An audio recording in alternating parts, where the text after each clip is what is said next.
Se inscreva nesse canal, compartilhe os nossos vídeos, dê o seu like, ative o sininho para receber mais notificações, diga de onde está nos acompanhando. Vamos para a mensagem de hoje.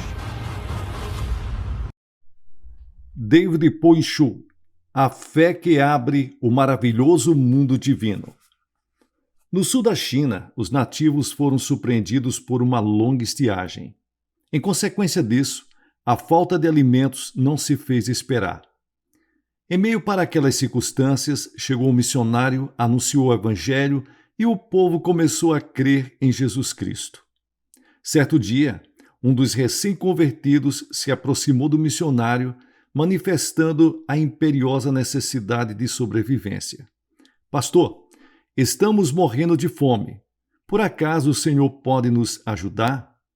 Diante da pergunta desesperadora, o missionário respondeu: pelo esforço humano, não podemos fazer nada. Entretanto, o Antigo Testamento narra que Deus enviou o maná para o povo de Israel. Em sua passagem pelo deserto, o povo foi suprido de uma forma poderosa. Se nos ajoelharmos em oração, Deus nos protegerá contra a fome, assim como fez com o povo de Israel. Um grande milagre vai acontecer. Todo o povo orou durante 4 dias e 4 noites. Quando terminaram de orar, uma grande tempestade se formou no norte e nuvens começaram a se acumular, provocando chuvas torrencial. O surpreendente é que, logo após a chuva, o povo descobriu um monte de trigo tão grande que precisou ser removido com paz. A fé nos permite ter acesso para a 4ª dimensão, o mundo de Deus. Muitos cristãos não experimentam o mundo de Deus porque não atraem a 4ª dimensão mediante a fé. Todos os feitos de Jesus narrados na Bíblia são produto da atração do mundo da 4ª dimensão.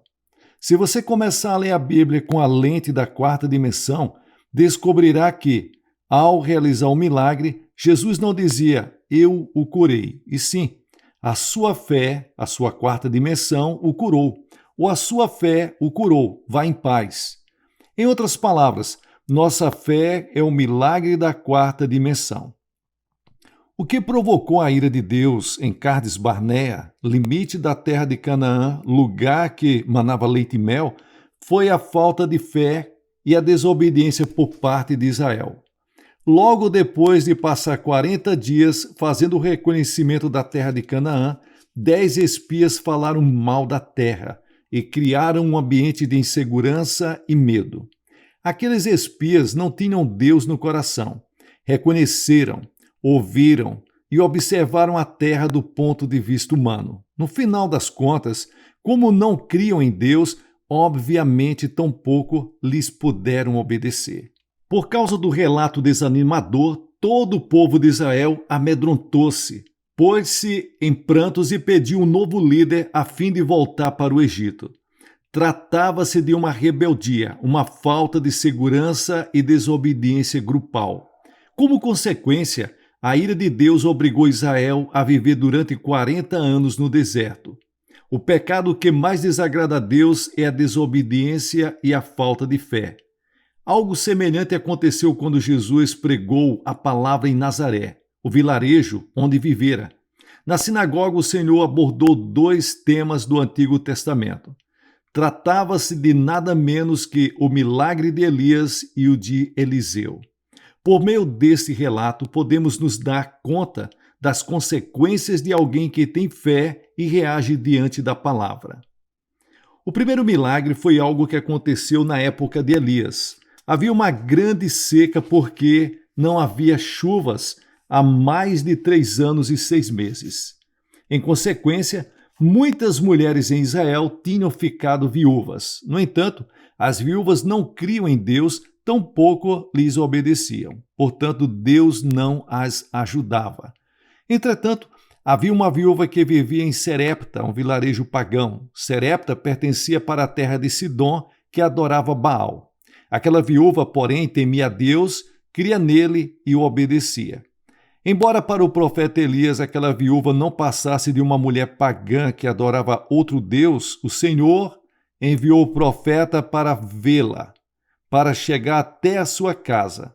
Ao se aproximar Elias, viu que a viúva estava apanhando lenha e disse: Vá agora mesmo e me traga um pão e uma vasilha de água. A mulher disse: A única coisa que tenho é um punhado de farinha e um pouco de azeite numa botija. Eu estava exatamente apanhando lenha para entrar e preparar comida para que eu e meu filho passemos a comer para depois morrermos. Elias insistiu: Faça o que você precisa, mas traga-me primeiro um pão feito com sua farinha e seu azeite. Não se esqueça também da botija de água. Se fizer o que digo, não se acabará a farinha da vasilha, nem o azeite da botija. Em circunstâncias tão desalentadoras, a viúva de Serepta creu na palavra de Elias. Certamente, ela também estava com fome. Além disso, tinha um filho que chorava, pedindo comida. Entretanto, não pensou em sua situação, nem na situação de seu filho. Preocupou-se primeiro em obedecer ao profeta, em obedecer a Deus. Não é fácil obedecer pela fé. No entanto, a viúva de Serepta deu de comer a Elias e o profeta comeu o pão e bebeu água que lhe serviu de uma forma poderosa e a viúva foi recompensada. Por causa da obediência, a farinha da vasilha não diminuiu, nem o azeite da botija, e isso durante 3 anos e 6 meses, enquanto durou a seca naquela região. Foi o milagre de Deus. Onde há fé e obediência, pode-se experimentar a presença de Deus. O segundo milagre a que Jesus se referiu ocorreu na época de Eliseu. Nesse tempo, havia muitos leprosos em Israel. No entanto, nenhum deles cria que Deus poderia curá-lo. Contudo, o que aconteceu a Naamã, general do exército da Síria, país inimigo de Israel, foi diferente. Ele era leproso, e certo dia, Naamã ouviu uma jovem serva israelita dizer a seguinte narrativa para sua senhora: Eu gostaria que o meu senhor fosse até o profeta em Israel. Se Eliseu orasse por ele, meu senhor seria curado da lepra. A fé vem pelo ouvir e o ouvir pela palavra de Deus. Assim que escutou essas palavras, Naamã viajou até Samaria para encontrar-se pessoalmente com o profeta. Todavia, ele foi primeiro ao rei de Israel, que reagiu. Rasgou as vestes e disse: Por acaso sou Deus, capaz de conceder vida ou morte? Porque este homem me enviou alguém para que eu o cure de lepra. Vejam como ele procura um motivo para se desentender comigo. Segundo Reis, capítulo 5 e o versículo 7. O rei teve essa reação porque imaginava que a presença do sírio tinha segundas intenções, isto é, aquela seria uma desculpa para atacar Israel. Ao ouvir a notícia de que seu rei havia rasgado as vestes, Eliseu pediu que lhes enviasse Naamã. Assim, Naamã apresentou-se diante da casa de Eliseu, acompanhado de seu grande exército. Para sua surpresa, porém, o profeta nem sequer saiu para saudá-lo e enviou um servo para lhes dizer: Vá e lave-se 7 vezes no rio Jordão. Sua pele será restaurada e você ficará purificado. Segundo Reis, capítulo 5, versículo 10. Ao ouvir essas palavras, Naamã ficou muito indignado e saiu dizendo: Eu estava certo de que ele sairia para receber-me, invocaria em pé o nome do Senhor seu Deus, moveria sua mão sobre o lugar da lepra e eu ficaria curado. Não são os rios de Abaná e Efafá, em Damasco, melhores do que todas as águas de Israel? Será que não poderia me lavar neles e ser purificado? E foi embora dali furioso. Segundo Reis, capítulo 5, versículos 11 e 12. Quando Naamã, furioso, virou-se para ir embora, seus servos se aproximaram dele e disseram: Meu pai, se o profeta lhes tivesse pedido alguma coisa difícil, o Senhor não faria? Quanto mais quando ele apenas lhes diz para se lavar e ser purificado. Naamã foi persuadido por seus servos a banhar-se 7 vezes no Jordão, tal qual o profeta Eliseu havia mandado. E o milagre aconteceu. Naamã foi completamente curado de sua lepra e sua pele ficou tão lisa como a pele de um bebê. Naquela ocasião, na sinagoga, Jesus recorreu a estes dois milagres. No entanto, esses dois relatos não coincidem exatamente com o espírito do Antigo Testamento, visto que, em ambos os casos, os protagonistas pertenciam a duas nações pagãs. A viúva de Serepta era uma mulher da terra de Sidom e Naamã, o general do exército, era um homem da Síria, inimiga de Israel. Qual o ensino que Deus quer ministrar a nós por intermédio dessas histórias? Elas significam que, sem crer e obedecer, mesmo que a pessoa faça parte de uma nação eleita por Deus, ele não os ajudará. Ao contrário, se apesar de pertencer a uma nação pagã, a pessoa temer a Deus, crer e obedecer, então o Senhor virá em seu socorro. A isto se conclui que um outro nome da fé chama-se obediência. Se você e eu tivéssemos estado no lugar da viúva de Serepta ou no lugar de Naamã, o capitão do exército sírio, certamente não teríamos ficado tão satisfeitos diante da aparente vaidade de Elias e Eliseu. Como na história da viúva, cujo plano era sentar e comer junto com seu filho e depois se deixar morrer, o profeta pede que lhes dê de comer e ela o faz. E como no exemplo de Naamã, que viera de tão longe com seu exército para o profeta de Deus o atendesse, e o que não aconteceu. Observamos algo em comum.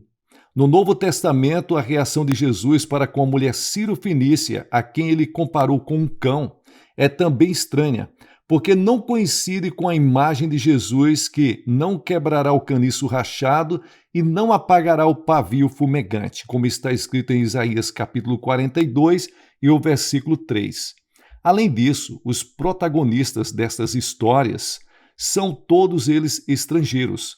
A Bíblia os apresenta como modelo de fé a ser seguidos, apesar de sua nacionalidade. A razão de eles terem se tornado heróis na fé é que não se deixaram mover por seus sentimentos e emoções, características da terceira dimensão. Eles obedeceram. Nesse sentido, o outro nome da fé é obediência. Alguém que diz ter fé e não obedece tem uma fé morta. A fé genuína é demonstrada mediante a obediência. Que Deus abençoe a todos. Pessoal, deixe-me agradecer a sua companhia. Que Deus abençoe vocês ricamente em nome de Jesus Cristo. Quero agradecer aos colaboradores, ofertantes dizimistas do canal. Abençoando o canal Boas Novas Guarabira, você está abençoando a obra missionária da Igreja Boas Novas em Guarabira, na Paraíba. Dê uma olhada se você está inscrito no canal, ative o sininho, porque nós vamos trazer uma série de mensagens do pastor Paul Inchou. Que Deus abençoe vocês ricamente, diga de onde está nos acompanhando. Dê o seu like para fortalecer o canal, para que o YouTube entenda que você gostou do vídeo e recomende para mais pessoas. Todos os dias nós oramos por vocês. Sucesso na sua caminhada.